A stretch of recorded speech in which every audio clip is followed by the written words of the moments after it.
What is up, YouTube? Welcome back to the tutorial.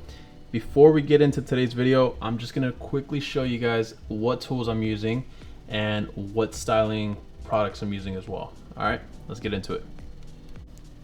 All right, first up are the Wahl Seniors. And these are gonna be my primary clippers for today. I'm not gonna be using any other clipper, but if you guys were curious on what are the clipper I use, it is the shorties right here, the Gamma shorties. And these are great clippers, guys. I use these mainly for tapers just because they're small enough for me to get into the tight areas like around the ear, and also I like doing a lot of corner work with these just because they're so small.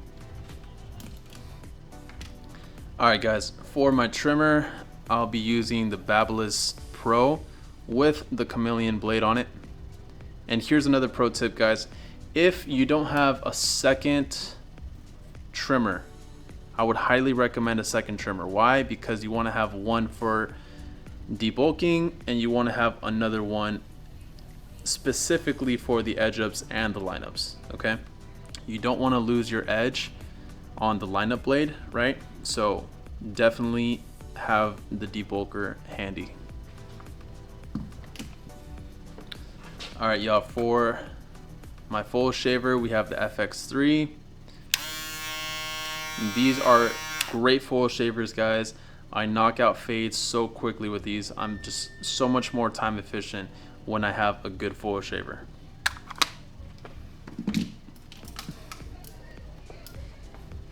All right, when it comes to shears, I go with Hanzo.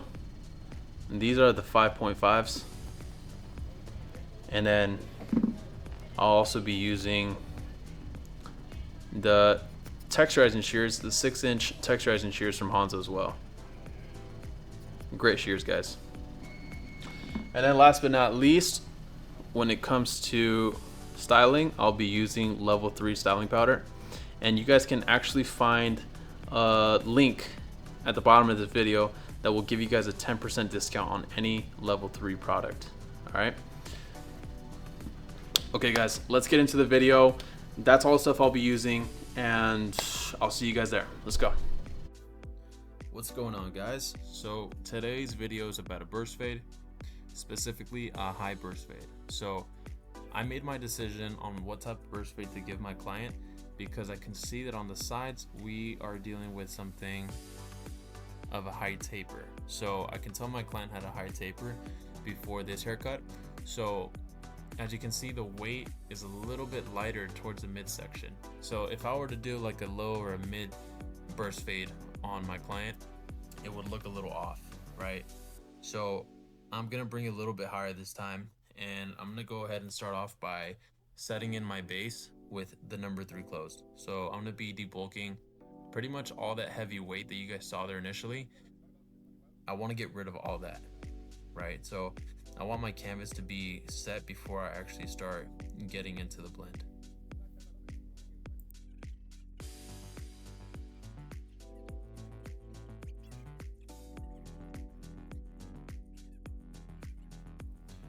Alright guys, second step is going to be to set in your initial ball guideline. As you can see there, I changed my mind about how I wanted to dab in that first line. For instructional purposes, I wanted to show you guys this method because as a beginner, or maybe somebody who's struggling to remove that trimmer line, this is the most effective way for you to do that. So if we were to go ahead and dab that first line in, it's going to create a harsh guideline that in return doesn't match the fade and causes you to bring the fade up a little higher. So here we're setting in a nice clean guideline with no harsh lines. That's going to result in a lot more of a smoother blend at the end.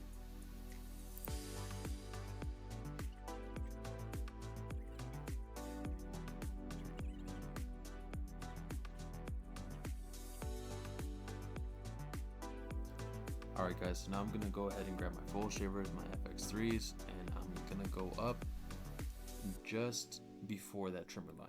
Right, I don't want to go all the way completely up to the trimmer line where I just showed you with my finger. I want to leave that gap. Why? Because I want to have the smoothest blend possible, right? And if I go up too high, I'm gonna eliminate that possibility, right? Or two, I'm gonna bring the fade up a little bit too high, right? Higher than I actually want it to be.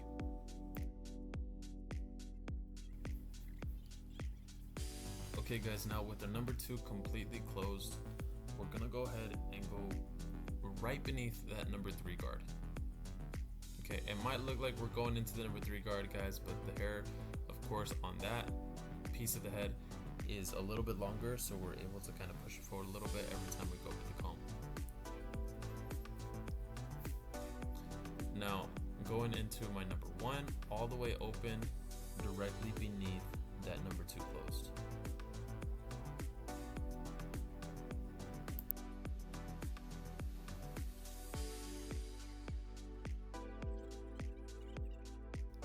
Okay, once we clear everything out with the number 1 lever open, it's time to actually close the lever and go directly beneath that open lever.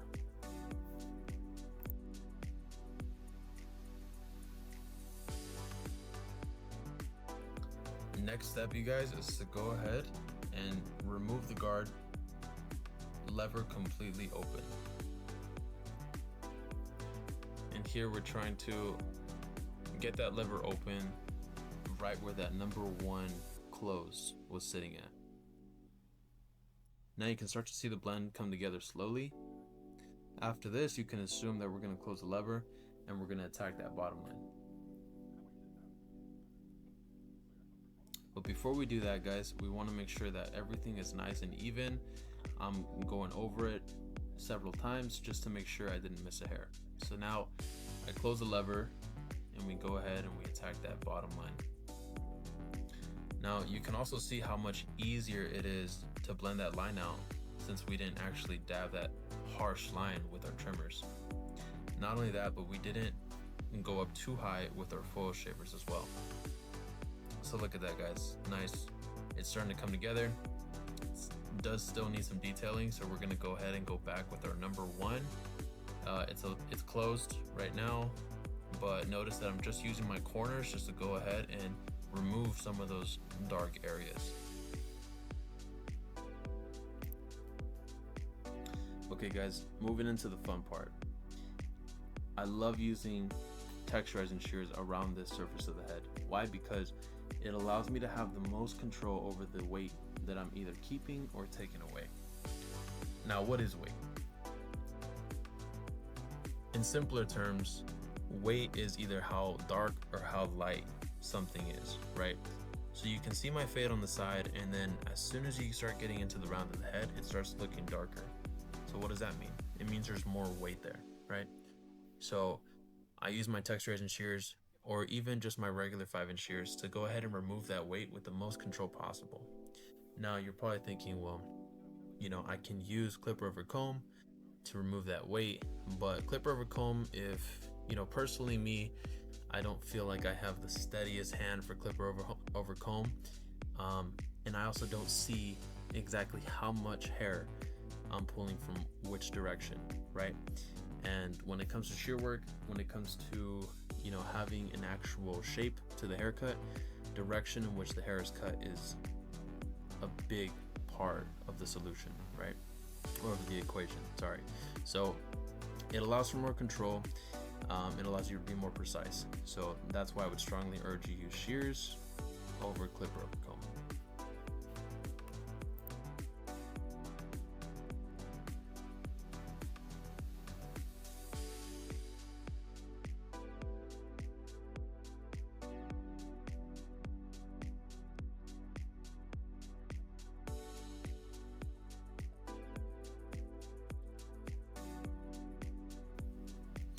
Alright guys, so it's time to move on.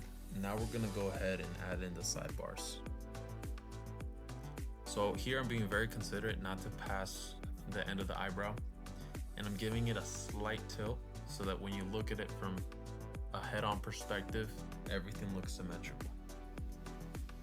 Now, another thing that I love about doing the lineups midway is that it'll expose any imperfection within your fade.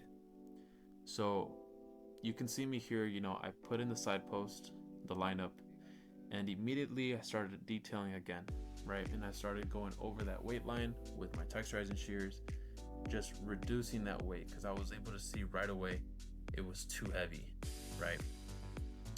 And it's cool, it's an illusion that helps you perfect your haircut, right? So now, a little advice. This is something I would start implementing now, because it took me a long time to figure this out, right? And I was spending too much time on my fades trying to perfect and get the blurriest fade possible before doing my lineup, right? I always thought that the lineup was something you had to do at the end. Honestly, with some clients, I do my lineup first, especially when, you know, they have a buzz cut or they're gonna get a very low burst fade like a crop. I like to line them up first, and it kind of sets my perimeters for where I want my fade to end up. So yeah, guys, again, very useful tool, technique that I use midway through my fade.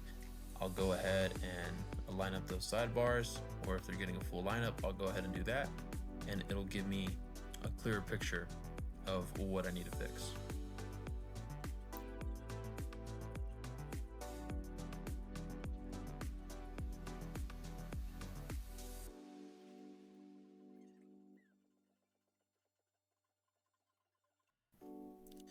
Alright guys, so here I'm going to do some last minute detailing. Right now I'm currently using the 1.5. That's the 1.5 guard. If you didn't notice, we actually didn't implement that into the actual blend, right? So we went 3, 2, 1, 0. We didn't use the 0.5 or the 1.5. So what I'm trying to tell you is that they're not necessary. You can skip guards, right? It's all within the motion of your arm and your wrist, how you use everything. As you can see here, I do have some wrist movement, right? But I'm trying to keep everything as straight as possible, right? So you can't really see it too well in the video, but I'm more so moving my arm up and down more than my actual wrist, right? My wrist is just there to assist me, not digging in. Why do I do this? Is because your arm has more of a consistent motion than your wrist will, okay? That's just my personal preference. That's what I've come to learn, right? I've kind of put it to the test. So here you can tell a little bit more. When I was using the number 3 to debulk, you can see I'm using more of my arm than I am my wrist. You can see that nice symmetrical line that follows the initial bulk line. So right here, guys, I will admit I forgot to implement the number 2 guard immediately after the number 3.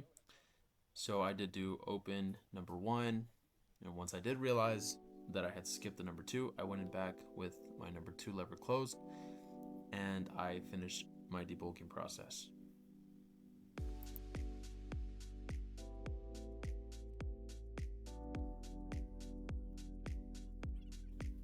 After I finish debulking with the number 2 lever closed, I go back in with my number 1 lever open, and you can immediately see the blend from the number 1 into the number 2, right? So after that, I like the way it's looking, so I go ahead, I drop all the guards, and I open my lever completely, and I'm going up to that number 1 lever closed. Now guys, now we close the lever, we go back in, and we tackle that final guideline that we set in with our trimmers. It's the same exact process. This side's always a little easier, and that's why I like starting with the left side. I don't know what it is. I feel like one side's always easier, blends better than the other, but let me know what you guys think about that. Maybe I'm in my head about it, but yeah guys, so right here you see me, I'm going in, I'm detailing with my trimmer. Everything looks super clean, really blurry, love how it looks, and I'm just gonna go ahead and detail a little further anywhere I see any imperfections. Boom. So this is a time when I do use the 0.5 guard, right? When I'm detailing, you can see how much easier, how much safer it is to actually detail with that guard rather than going in with no guard. So again, they're not necessary for the blend, but when it comes to detailing, it's a useful tool for sure. Okay guys, to make everything come together, we want to put in a line technique in the back. So you can do this several ways. You can put in a line that's a little bit sharper, more angled, but I like to do it a little bit more natural and more round. Also, it's personal preference of the client as well. My client currently right now, he likes to give me free reign on what I think would look good, and he usually ends up liking it. So now here guys, you can see me adding another line. We're gonna add 2 lines actually, and you're gonna see how this is gonna enhance the haircut as well, right? So when people say, you know, naturally enhanced, this is what they mean, right? Adding little things like this, little features like this to your cut is gonna make everything stand out a lot more without you actually having to use enhancements like paint or hair fibers.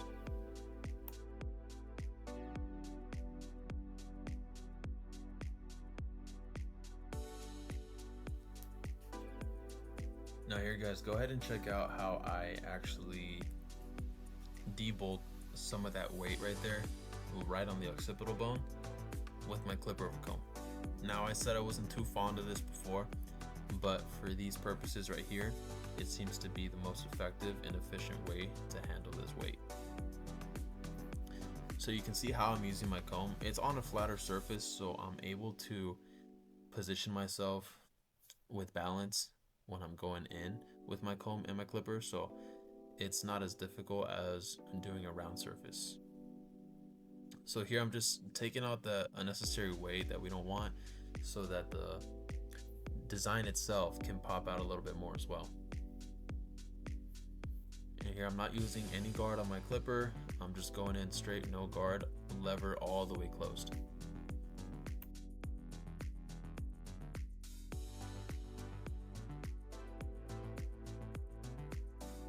Now after my clipper over comb, I'm gonna go back, do a little bit more detailing, hit the side post with my razor, and really get a chance to look at everything that I've done, make sure that I'm happy with the result. If that's the case, then I can go on to actually styling the hair. So I'm just getting a little 360 view, guys. Check that out, it looks amazing. The placement of the 2 lines in the back are flawless. They look amazing, they complement the haircut insanely good. And look at that blend, guys, awesome. So now let's go ahead and get into the styling. So we're gonna go ahead and use a level 3 styling powder, guys. So I'm just gonna apply that over the top of his head, and we're just gonna go ahead and mix it in there, make sure that we get it in the hair, not just on the hair, right? To avoid those clumps, to avoid anything that's sitting a little bit too heavy. We're just gonna go ahead and mix that all around the head, guys, on the top. Let it do its thing, and eventually just start giving it that look, right? Just keep playing with it. So there we have it, guys. If you guys enjoyed this tutorial, go ahead and subscribe to the channel. There's going to be a lot more videos coming soon, and also feel free to let me know what you think of the video. Any type of feedback is appreciated from you guys, whether it's good or bad. I want to grow and I want to deliver the best possible content I can to you guys. So whatever you guys also want to see, go ahead and leave a comment. If you guys want to see a specific type of cut, long hair, you know, short hair, buzz cuts, tapers, feel free to let me know in the comments below, and I will see you guys next time.